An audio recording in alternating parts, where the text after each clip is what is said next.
Irmãos, vamos abrir as nossas Bíblias na carta de Paulo aos Romanos, capítulo 12. Carta de Paulo aos Romanos.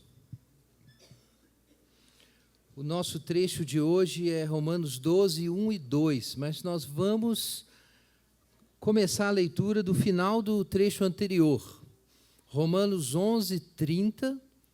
E aí vamos seguir até Romanos 12, versos 1 e 2, que são o nosso foco nessa manhã.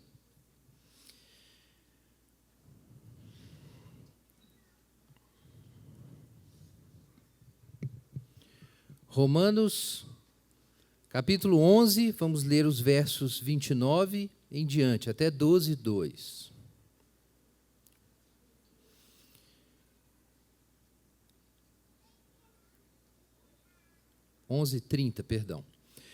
Pois assim como antigamente fostes desobedientes a Deus, mas agora alcançastes misericórdia em razão da desobediência deles, assim também estes agora se tornaram desobedientes para também alcançar misericórdia em razão da misericórdia que vos foi demonstrada.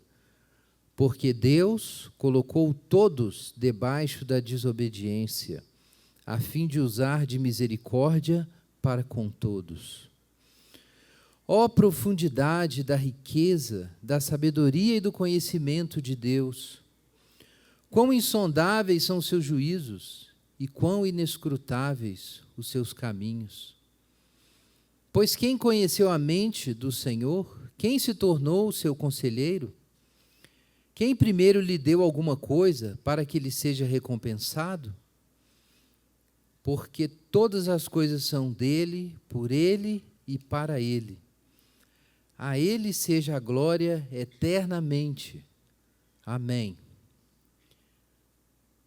Portanto, irmãos, exorto-vos pelas compaixões de Deus, que apresenteis o vosso corpo como sacrifício vivo, santo e agradável a Deus, que é o vosso culto racional.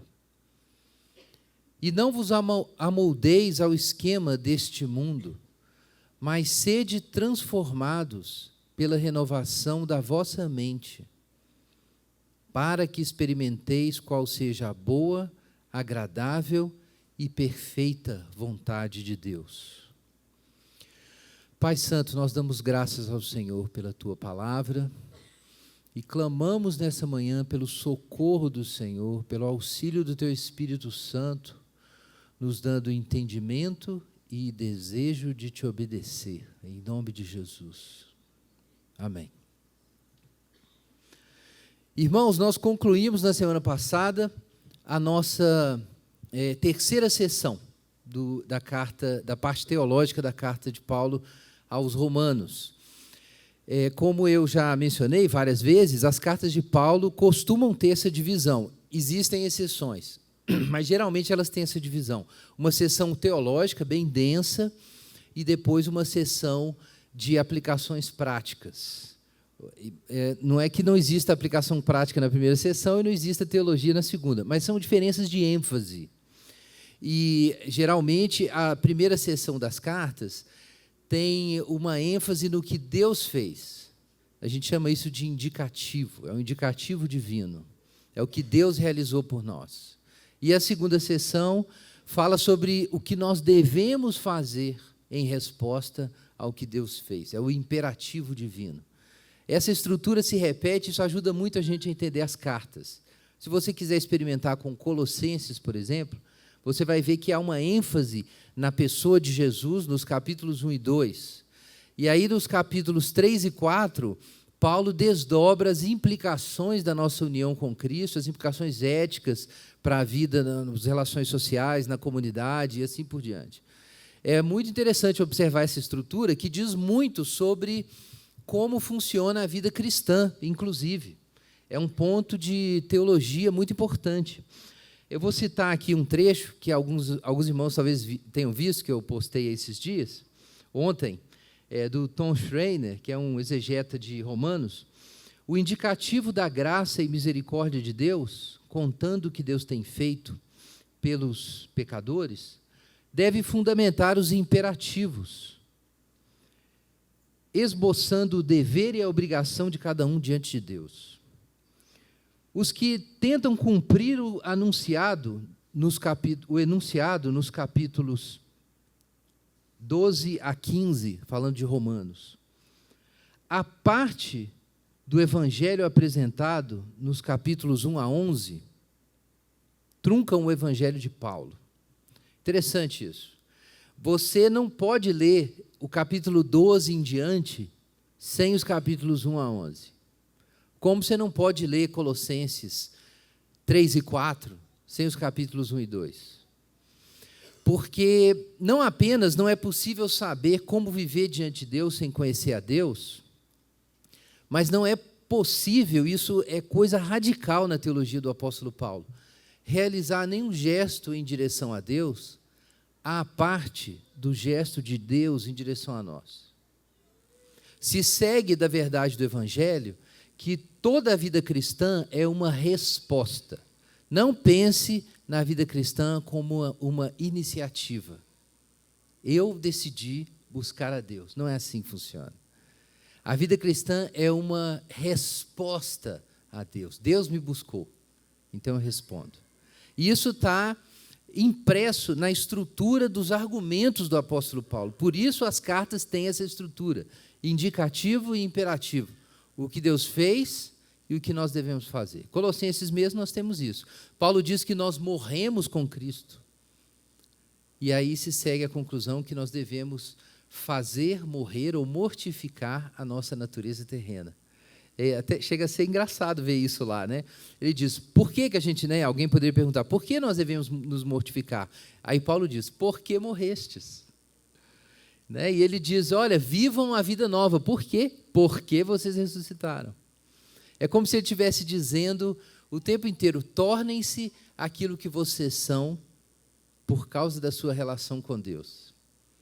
Respondam aquilo que Deus fez por vocês. Então, isso está nas cartas em geral. E está aqui também, em Romanos 12. O nosso trecho começa com um portanto. Veja aí na sua Bíblia. Portanto, irmãos, exorto-vos pelas misericórdias ou pelas compaixões de Deus. Agora nós estamos na exortação. Depois de expor por 11 capítulos o seu evangelho da justiça de Deus sobre todos os homens, por meio da fé, capaz de nos libertar do poder do pecado e nos trazer de volta ao plano original de Deus, de sermos um povo que traz a sua imagem e os sacerdotes no seu templo divino.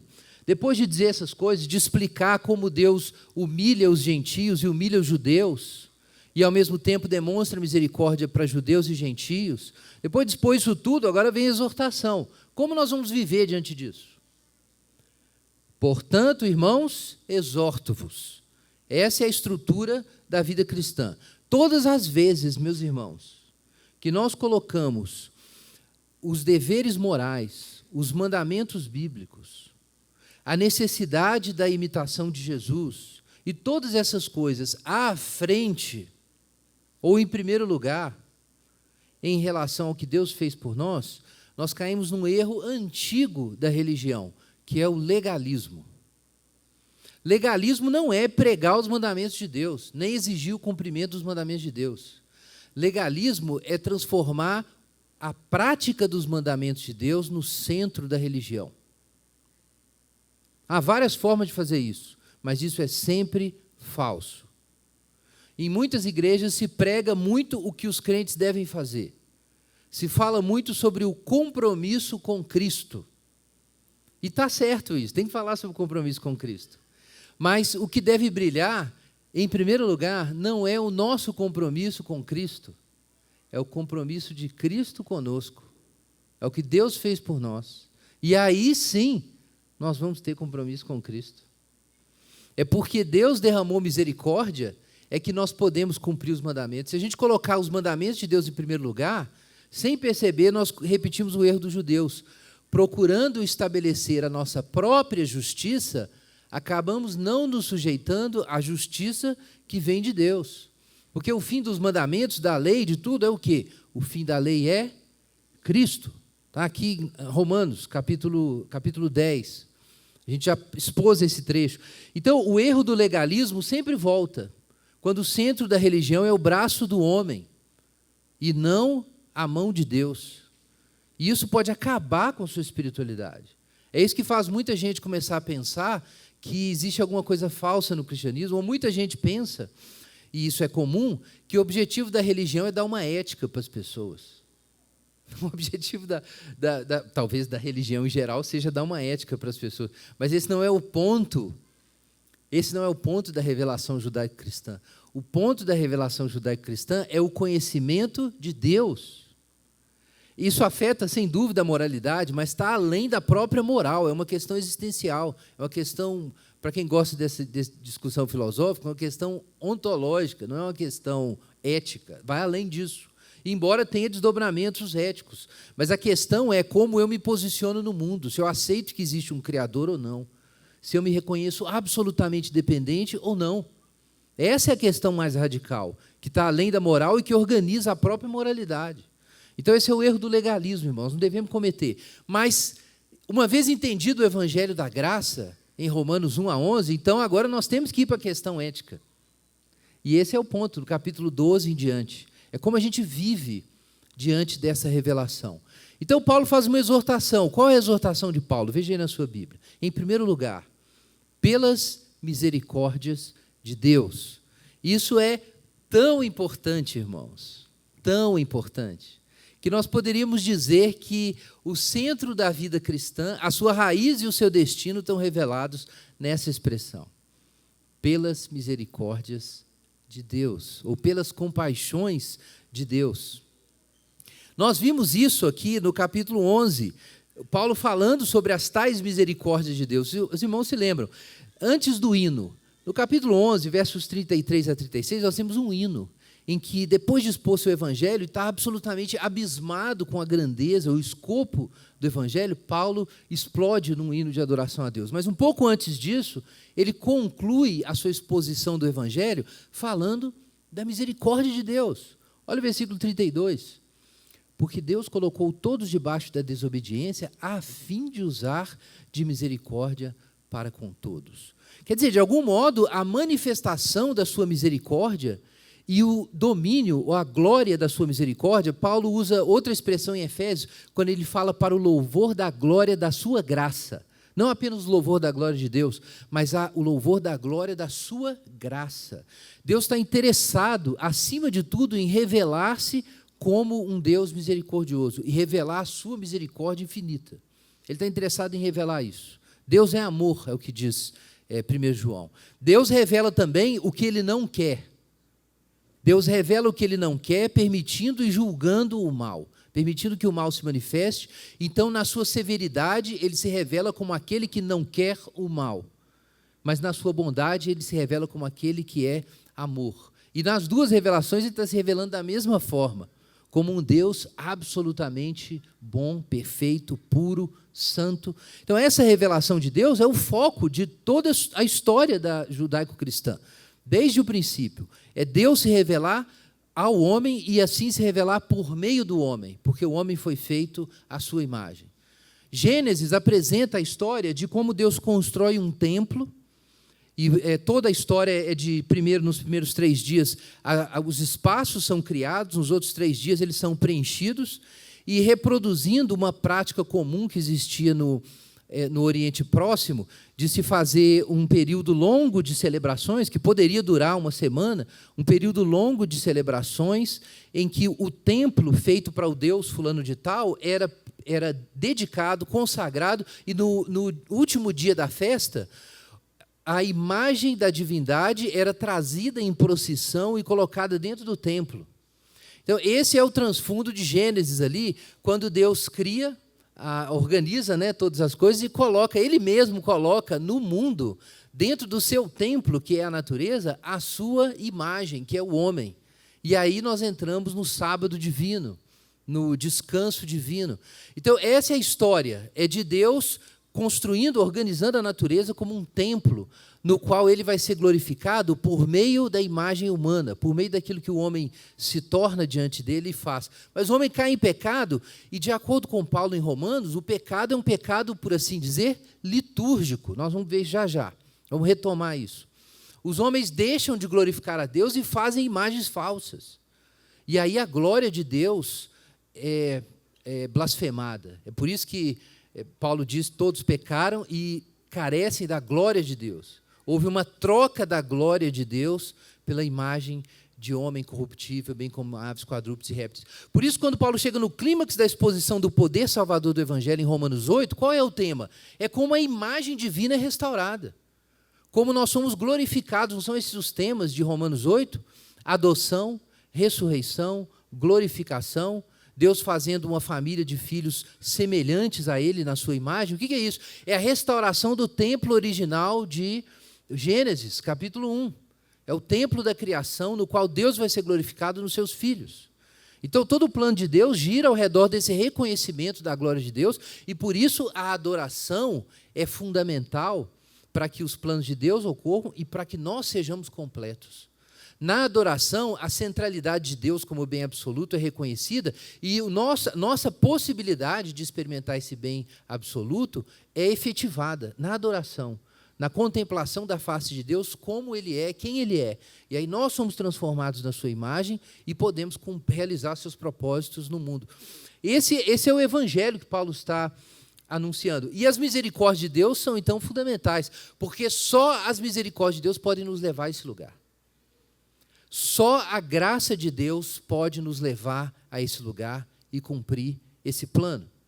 A graça livre e soberana de Deus, e nós vimos isso no capítulo 9, ela é soberana, porque você não pode puxar as barbas de Deus e exigir dele que dê qualquer coisa para qualquer criatura. Ele dá livremente e soberanamente. A graça livre e soberana de Deus, que é a fonte de toda piedade verdadeira, da verdadeira espiritualidade, da religião autêntica, e de todo gesto autêntico em relação a Deus, esse é o tema. Isso é o que significa a misericórdia de Deus. A misericórdia de Deus também é a humilhação de todo o orgulho da criatura, que pensa que pode construir uma escada para o céu e provar para Deus que é capaz de chegar lá. Então, todo orgulho humano, orgulho religioso, orgulho espiritual, orgulho de ser bom, orgulho de qualquer coisa, tudo isso é esmagado diante da revelação da misericórdia suficiente de Deus. E a misericórdia de Deus é a razão porque a vida cristã é basicamente gratidão. A essência da vida cristã é a criatura grata a Deus pela sua existência e vivendo o tempo inteiro em adoração, em culto a Deus, por causa do que Ele nos deu.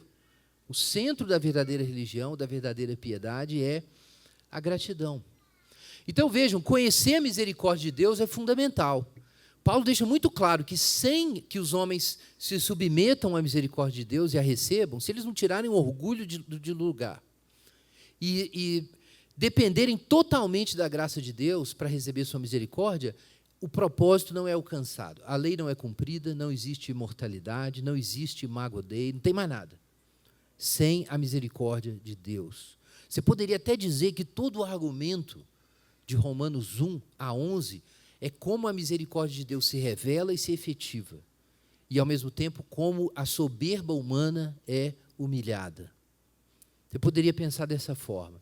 Mas, irmãos, quando Paulo ensina essas coisas, a gente não é judeu. Talvez tenha algum judeu aqui. Então, para nós não é tão claro do que Paulo está falando. Mas aqui nós temos na forma mais pura e completa, narrativa, doutrinal, conceitual, uma exposição de quem é o Deus de Israel. Abre sua Bíblia em Êxodo 33.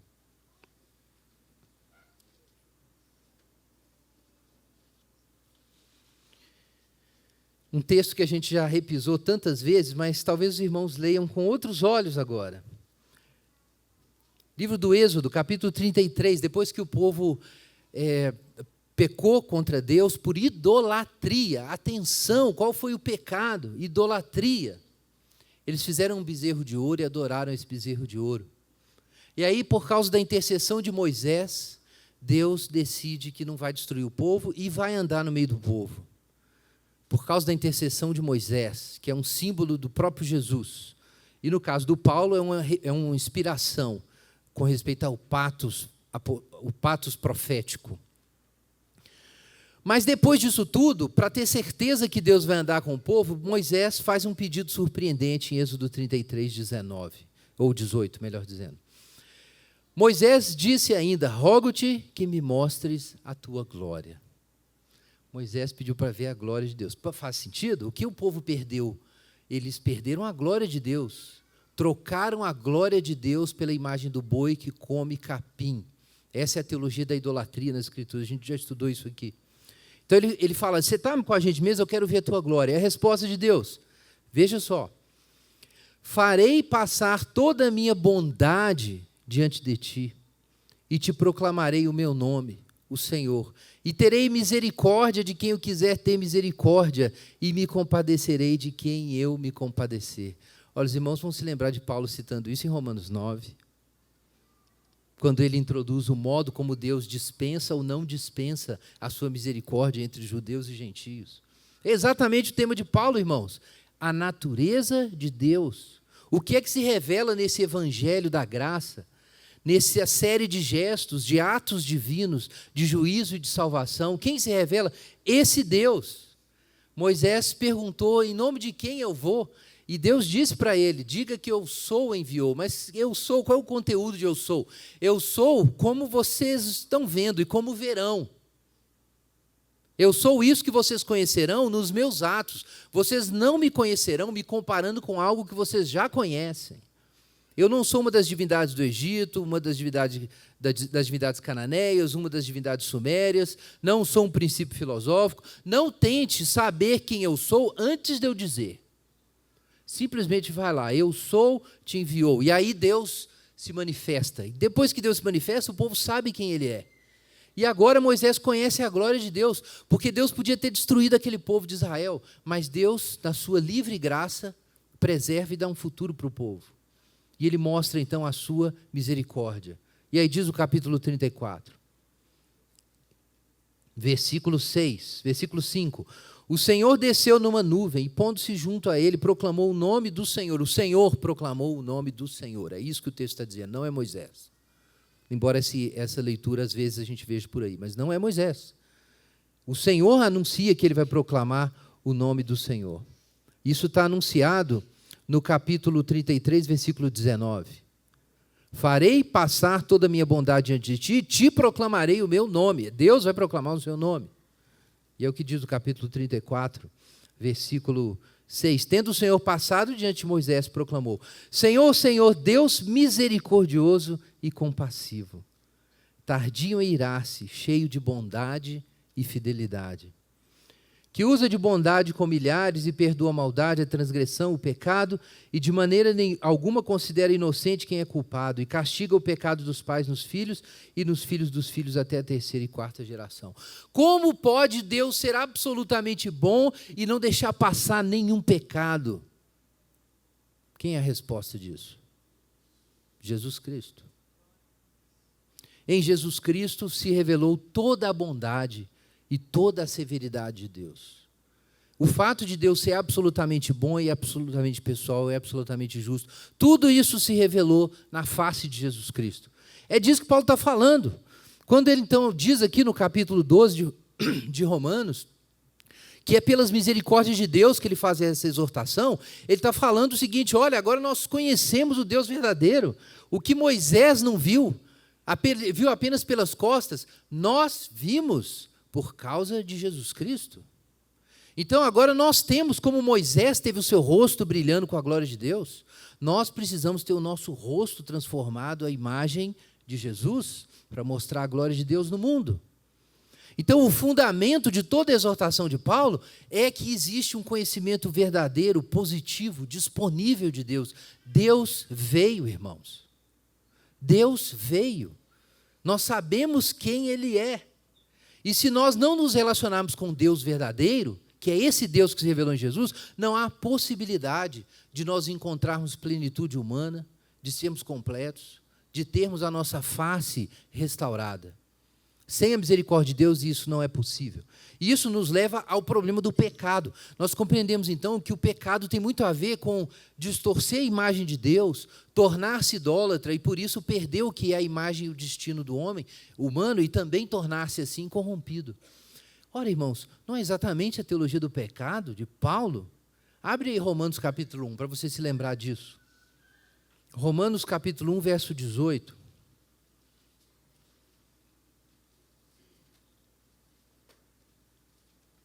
Vamos lembrar de como Paulo descreve a condição pecaminosa dos homens.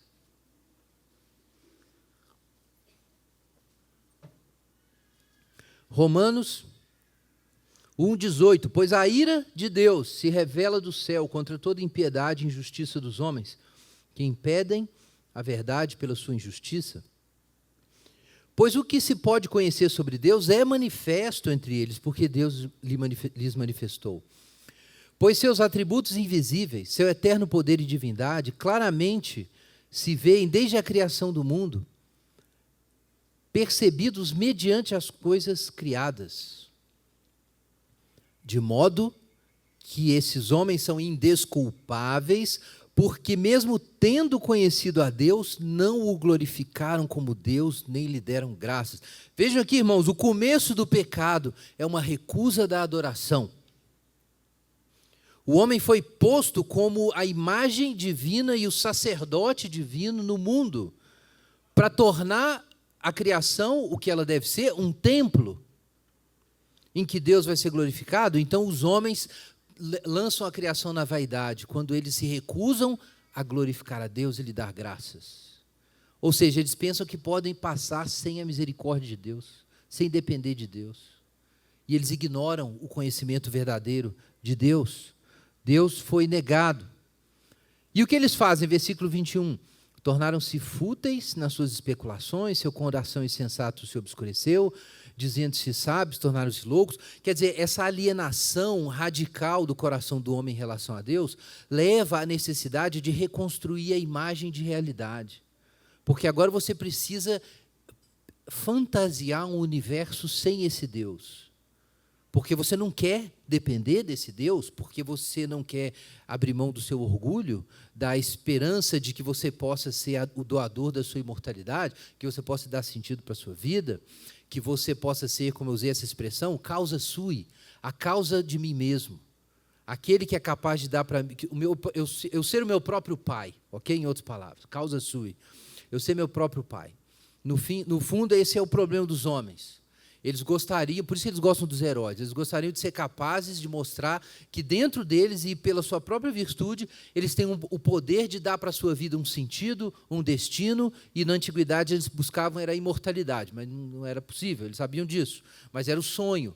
E os homens buscam de outras formas hoje, por meio de um sucesso aí, por um casamento, por uma mulher amada, o sucesso nos estudos, seja o que foi, tem várias respostas para isso, para esse anseio heróico.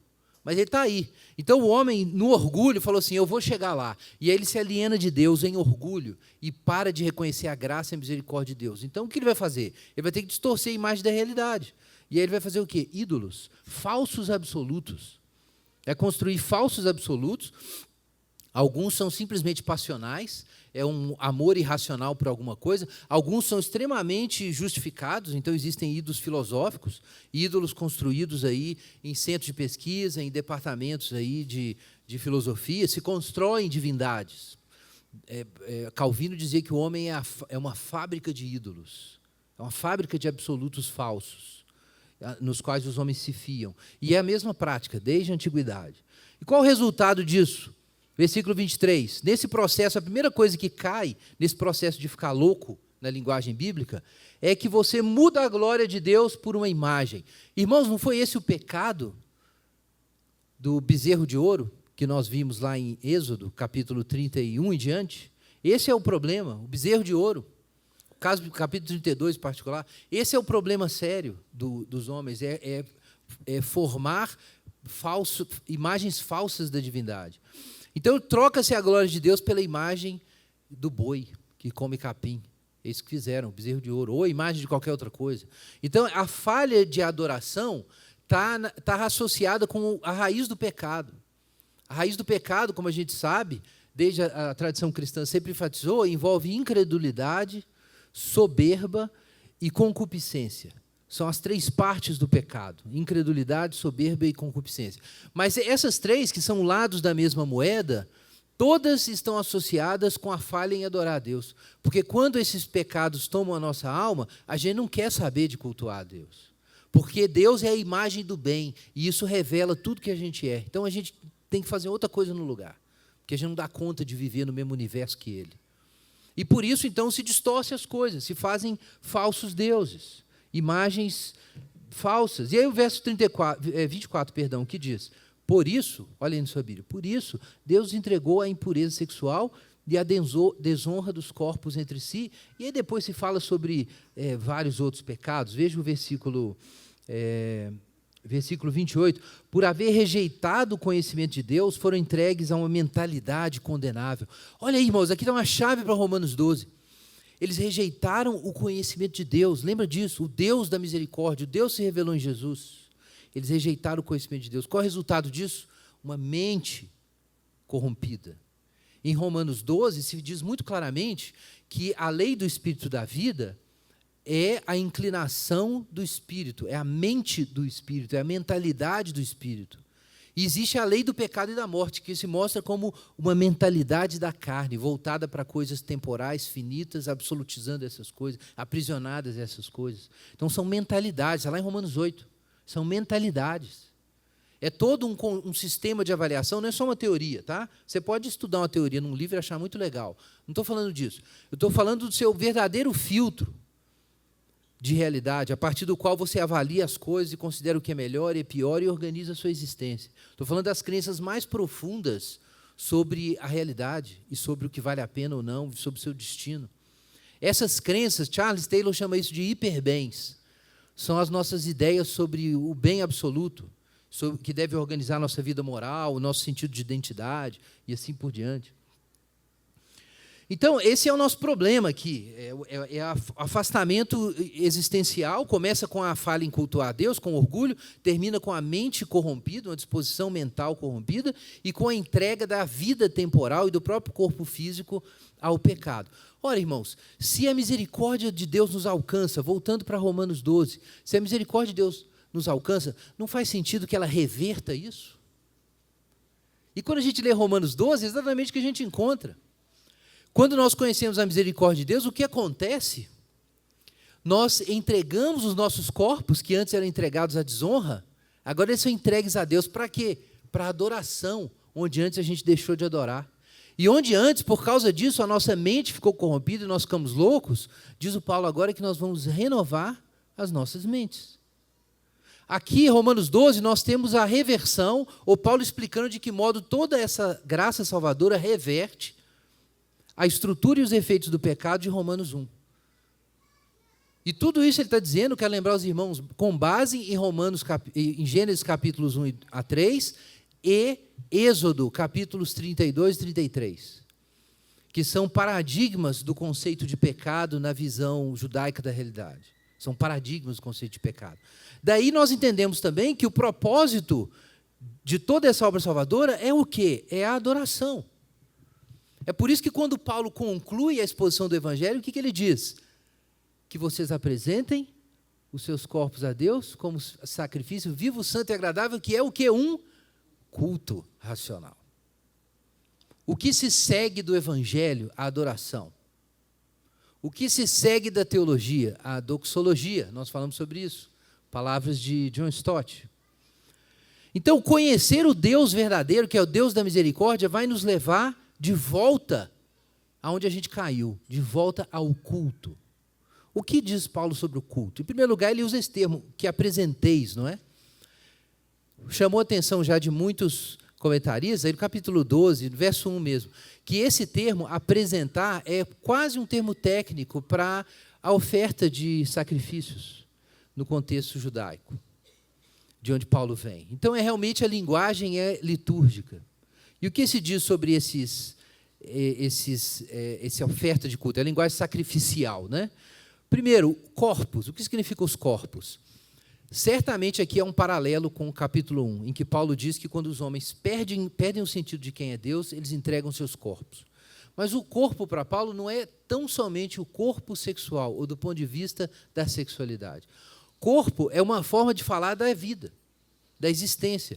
Se você ler Romanos 6, para a gente ficar na mesma carta, em Romanos 6 você vai ver Paulo falando sobre entregar os corpos nesse sentido, falando da vida. Só que, em vez de falar da vida, ele usa várias palavras em diferentes contextos, ele fala sobre entregar os corpos. Ele fala isso porque ele usa a analogia do escravo. E o escravo, ele precisa entregar o corpo, porque o serviço dele é prático. Então, Paulo usa essa analogia e diz, olha, vocês têm que entregar o corpo ao Senhor. Isso é uma forma de falar da sua existência concreta. Paulo, às vezes, quando vai falar do centro da vida como um todo, ele fala do homem interior. Ele fala disso em 2 Coríntios, por exemplo. É uma forma de considerar o homem. O homem do ponto de vista daquele seu centro existencial, aonde ele ama as coisas de modo absoluto, o coração. E essa é uma forma de falar do homem todo, é falar do ponto de vista do centro. Mas tem uma outra forma de falar do homem todo, que é enfatizando não a dimensão interna, mas a externalidade. É o corpo. O corpo são todas as suas relações concretas.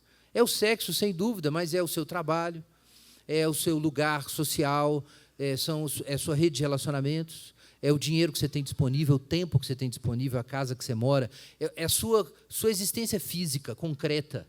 Tá? Às vezes, na linguagem evangélica popular, se fala da vida secular. Né? Eu tenho minha vida espiritual e minha vida secular. Mas isso muitas vezes é usado para deixar a vida secular sem influência de nada espiritual. Digamos que Paulo está falando o seguinte, olha, entreguem a sua vida concreta, secular, como culto. Então, nesse momento, a fé em Deus sai de dentro e o mundo vira templo, não é isso? Se de fato eu entregar meu corpo e o meu trabalho, o meu descanso, meus ouvidos, meu dinheiro, meu tempo, meus relacionamentos, se todos esses lugares são lugares em que eu estou diante de Deus, oficiando como sacerdote, ou eu sou a própria oferta, então, nesse momento, nós estamos dizendo que o templo não é o mundo, não é um lugar, entre aspas, secular, como se a religião fosse uma coisa dentro da minha cabeça e o mundo fosse neutro. Não, o mundo não é neutro, o mundo é um templo. E viver no mundo real, que é o mundo que Deus fez, é viver como um sacerdote, ou viver como oferta, é viver adorando a Deus em tudo que está sendo feito. É claro que isso é dar uma banana para o mundo secular, que vai dizer que o mundo, a sociedade, é um lugar do sem sentido, é um lugar da atribuição pragmática de sentido. As coisas não existem por causa de Deus, existem para os fins que a gente resolver dar. O mundo não tem significado. Do ponto de vista cristão, é claro que isso não tem sentido. E a gente proclama isso quando uma coisa tão dada quanto o corpo é oferecida para Deus como culto. Por isso, essa conversa da vida cristã ser só uma questão interior, é uma questão de motivação, que a gente está numa sociedade secular, então a gente não pode projetar os valores da nossa fé aí, porque vai ofender as pessoas. Então fica onde? Dentro da minha consciência. Não, obviamente não. Se existe mesmo um Deus que fez esse mundo como um templo para ele, essa não é uma opção para o cristão. O cristão é convocado a entregar o corpo dele, ou seja, todas as relações concretas. Se o Estado não puder incorporar um cristão corporificado, se ele não puder reconhecer um cristianismo que é expresso materialmente nas relações concretas, então, isso já aconteceu antes, os cristãos foram perseguidos. Se a gente tiver que passar aperto por causa disso, a gente vai passar, irmãos. Mas a gente não pode aceitar a conversa mole do mundo secular hoje, de que o que importa é você ser autêntico. Isso é conversa mole. A fé cristã precisa ser expressa concretamente, para que o mundo seja reconhecido novamente como um templo. Então, isso precisa ser feito. E Paulo diz, olha, hora de voltar, então, lá atrás, em Gênesis, lá atrás, em Êxodo. Vocês estão aí para quê? Para oficiar um grande culto cósmico. É para isso que vocês estão aí. Então, agora vocês vão oferecer os corpos a Deus como sacrifício. Vivo, santo e agradável. Isso é o quê? A piedade verdadeira. Um sacrifício ou uma vida que agrada a Deus, que é separada para Deus e que agrada a Deus. Isso é o que Calvino chamava de piedade. ou verdadeira religião. Piedade é aquela reverência que surge quando a gente sabe que está na presença de Deus. Deus não é uma ideia na nossa cabeça. Você põe o pé para fora de casa e fala assim, onde eu estou? Eu estou diante de Deus. Eu estou aqui na rua tal, mas eu estou na presença de Deus. Noé andava assim, Abraão andava assim, Jesus andava assim. Leia o Evangelho de João. O tempo inteiro ciente da realidade de Deus ao redor dele.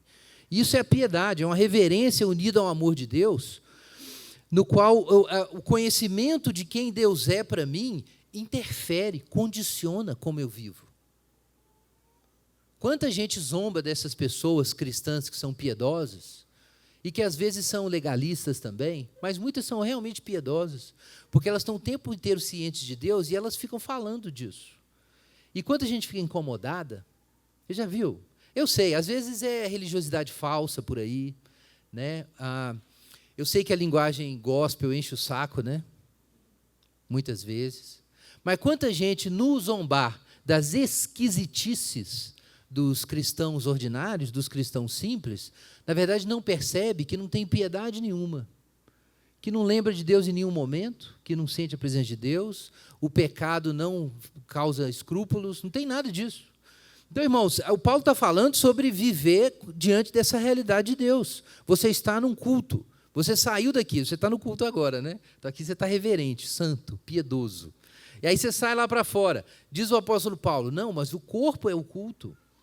O corpo é oferecido, a sua vida é o culto. Então, o sentido da presença de Deus deve te acompanhar constantemente, porque você está num culto agora. E você pode fazer isso porque você tem o Espírito Santo, você vai conseguir fazer isso. O que é isso? Diz o apóstolo Paulo no finalzinho do verso 1. Isso é o culto, olha aí na sua Bíblia, o culto racional. Essa é uma palavra interessante.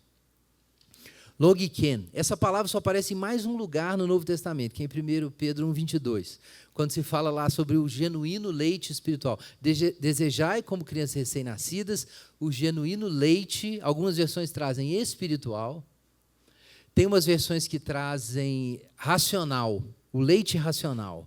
E aqui também fala do culto racional. Quanto a gente pega esse texto para dizer assim, olha, aqui está a prova bíblica de que o culto deve ser ordeiro, racional, as pessoas não devem ficar emocionadas, não pode bater palma. Romanos 12, capítulo 12, versículo 1, foi escrito para ensinar que o culto correto é o culto da igreja tradicional. Não, 1000 vezes não. Tem nada a ver com o que está aqui em Romanos 12. Culto racional é referência à existência, não é o jeito que o culto dominical é organizado, muito embora eu seja a favor de um culto racional, porque eu sou uma pessoa racional. Os irmãos sabem disso, talvez até demais. Mas é claro que não é um culto racional nesse sentido. O termo logiken era usado com outros usos. Então, o contexto vai orientar a gente sobre como usar. Pense em 1 Pedro, por exemplo. Qual é o sentido de dar um leite racional para as crianças? É filosofia? É isso que Pedro está dizendo? Vai ensinar filosofia para o pessoal? Lógica? É claro que não. O leite racional, o leite logiken ali é uma referência ao literal e não literal, ao autêntico e não autêntico. Inclusive, a versão Almeida século XXI tem uma notinha embaixo, vocês vão ver aí, quem está com Almeida século XXI, ou autêntico. Na verdade, essa é a tradução mais precisa, mas existe mesmo um debate, mas a tradução mais precisa é essa. Por exemplo, de qual leite, afinal de contas, Pedro está falando? Ele está dizendo que existe o leite que a criança bebe. Então, Pedro está dizendo o seguinte, olha, desejem, como crianças recém-nascidas, o verdadeiro leite, o genuíno leite, o leite autêntico, o outro leite, não estou falando do leite literal, ok? Estou falando do outro leite, que é o leite verdadeiro, do qual o leite físico é só uma representação. É disso que ele está falando. Então, é porque a linguagem aqui é de sacrifício. Então, os judeus estavam acostumados a oferecer sacrifícios literais. E Paulo diz, não, vocês vão oferecer agora o culto autêntico, o sacrifício autêntico. Não é aquele sacrifício físico que é o sacrifício autêntico. O sacrifício autêntico é o sacrifício vivo, santo e agradável a Deus. Esse é o verdadeiro sacrifício, o verdadeiro culto, o verdadeiro templo e assim por diante. Quer dizer, o sentido de logiken aqui é esse, do termo. O sentido é o culto autêntico, o culto genuíno. E é muito interessante ver, então, mais um lugar na Bíblia, Jesus fala sobre os verdadeiros adoradores. Aqui Paulo está falando sobre o que é a verdadeira adoração. A verdadeira adoração é uma vida vivida diante de Deus. É uma vida consciente de que Deus está aqui. E uma vida consciente de quem Deus é, que é esse Deus da misericórdia. O Deus que falou para Moisés e que agora se manifestou em Jesus Cristo e que foi exposto em Romanos 1:11. O que é a verdadeira vida cristã? É Romanos 1:11 deixar de ser só uma doutrina e ser um insight na realidade.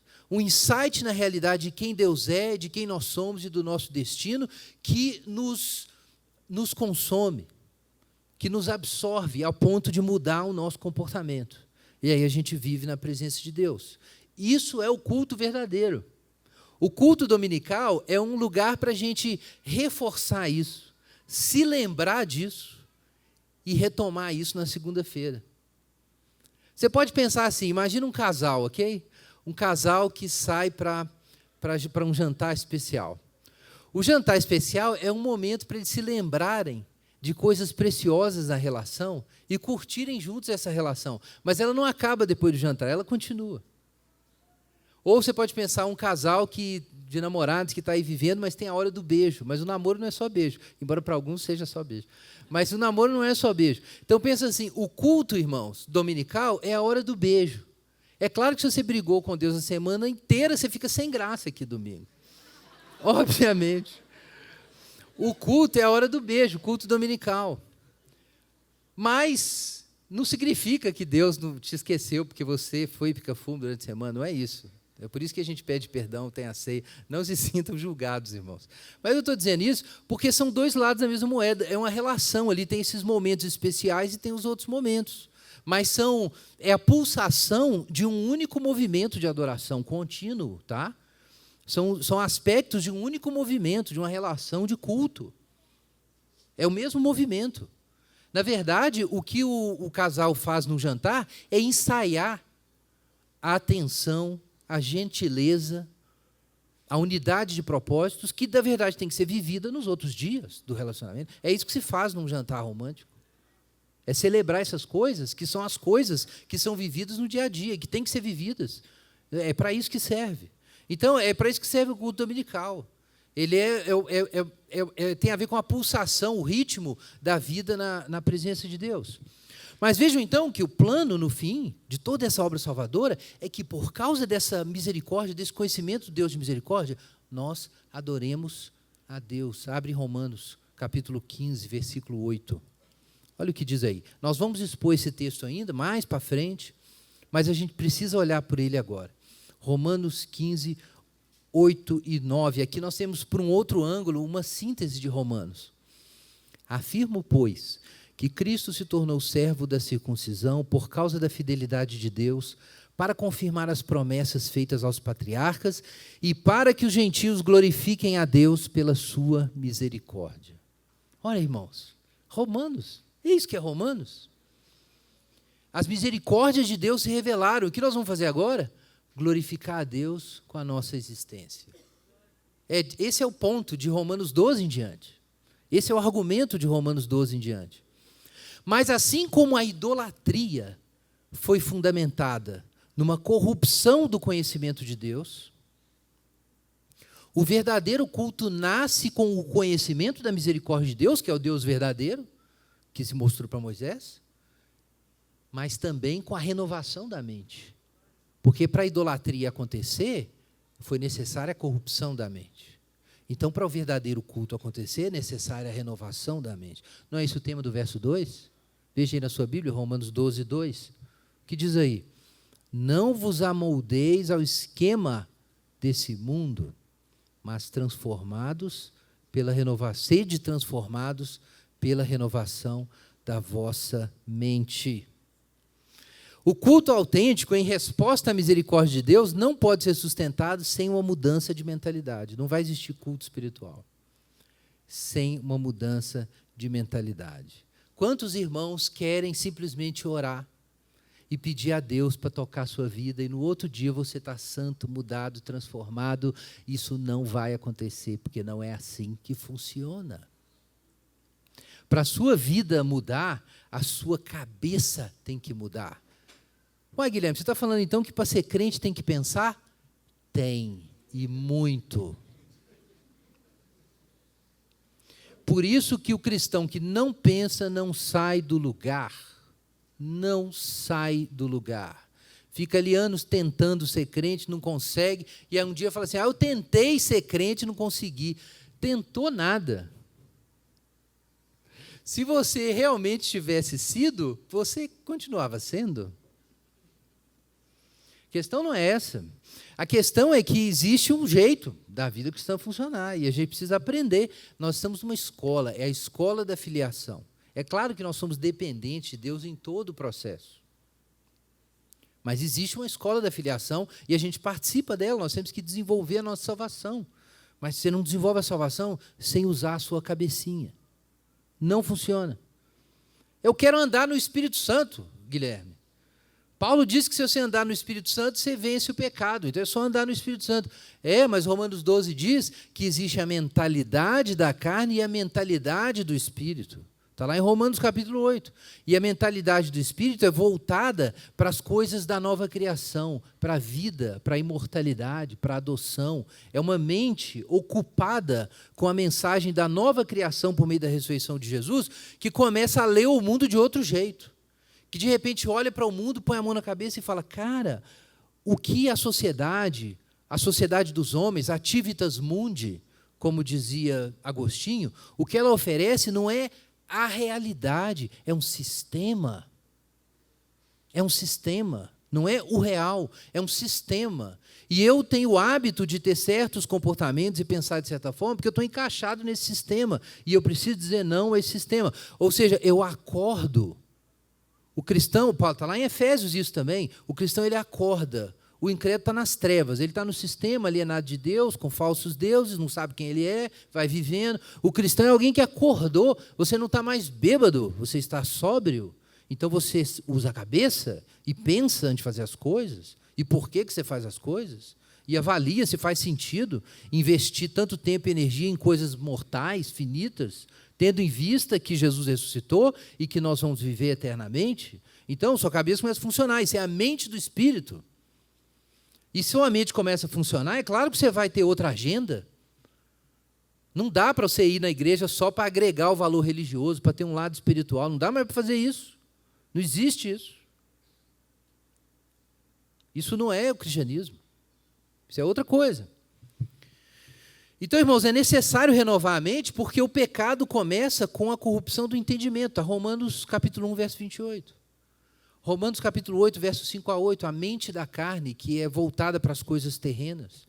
O pecado é um jeito, também, não é só isso, mas o pecado é um jeito de pensar.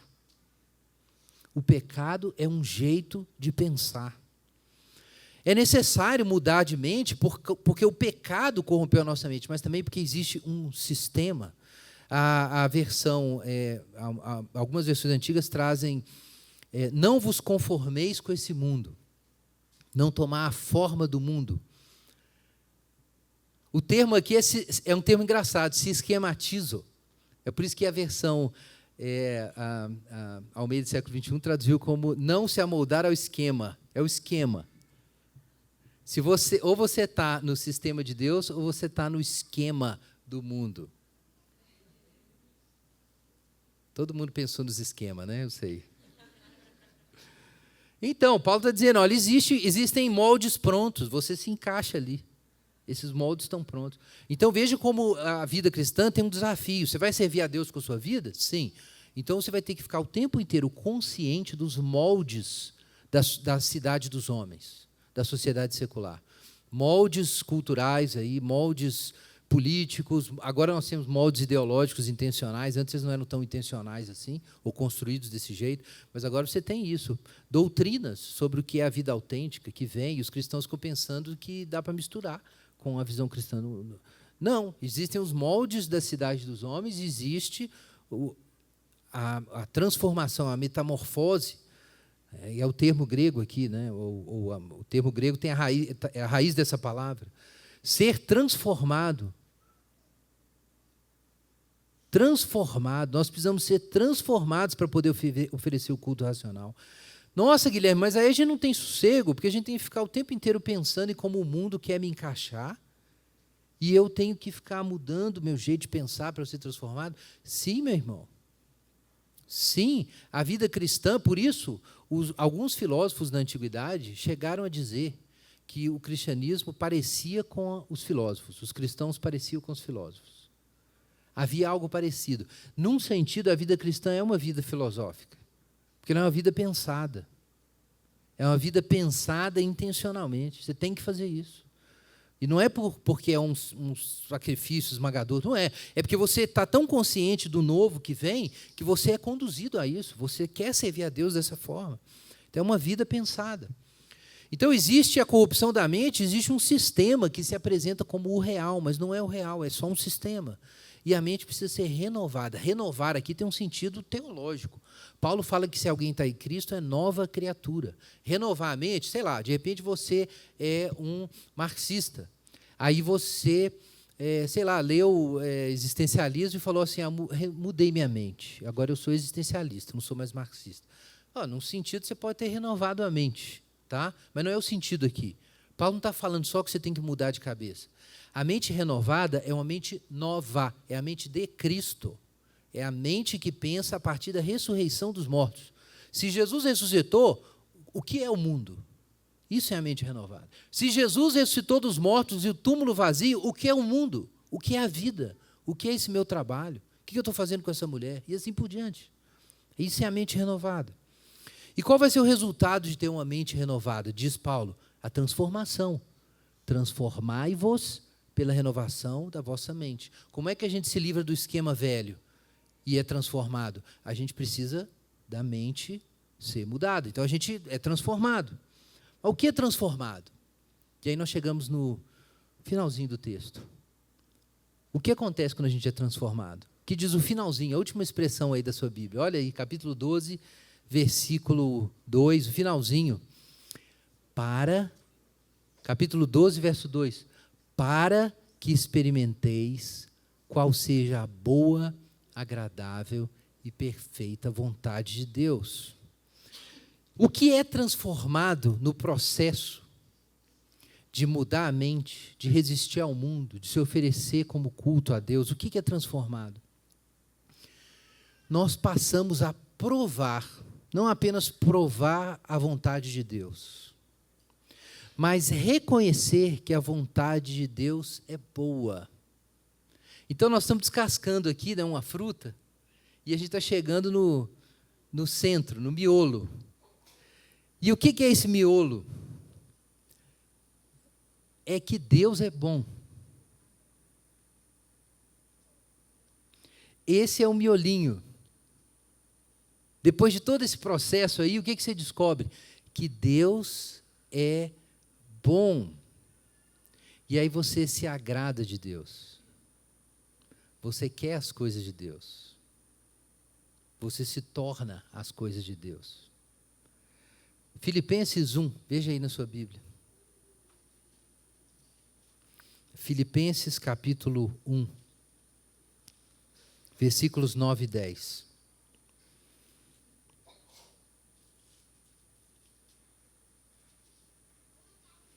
Peço isso em oração, que o vosso amor aumente cada vez mais no pleno conhecimento e em todo entendimento, para que aproveis as coisas superiores, a fim de serdes sinceros e irrepreensíveis até a vinda de Jesus Cristo. Como pode existir uma religião autêntica, um culto verdadeiro ao Deus verdadeiro, que é o Deus da misericórdia, se a nossa alma não se harmoniza com Ele?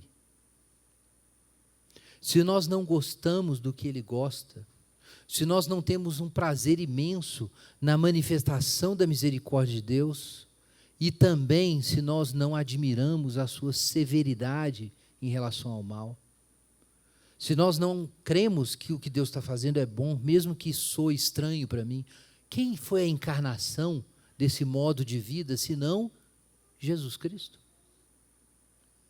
Não é disso que Paulo fala, que a razão porque ele deixou de ser aquele fariseu perseguidor de cristãos?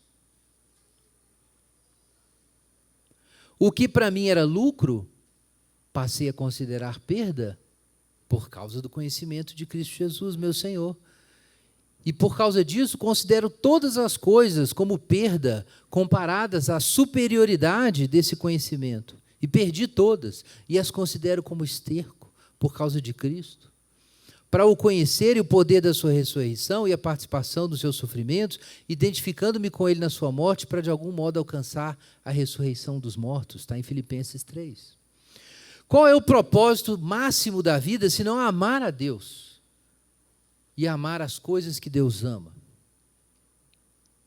Se para mim o que é bom é o que Deus considera bom, se eu me agrado daquilo que agrada a Deus, se eu me agrado daquilo que agrada a Deus, se o que Deus me dá é perfeito, porque a vontade de Deus é boa, agradável e perfeita, não é certo então, não é certo que enfim eu sei que eu conheço a Deus e amo a Deus? Vamos orar. Enquanto os irmãos distribuem os elementos,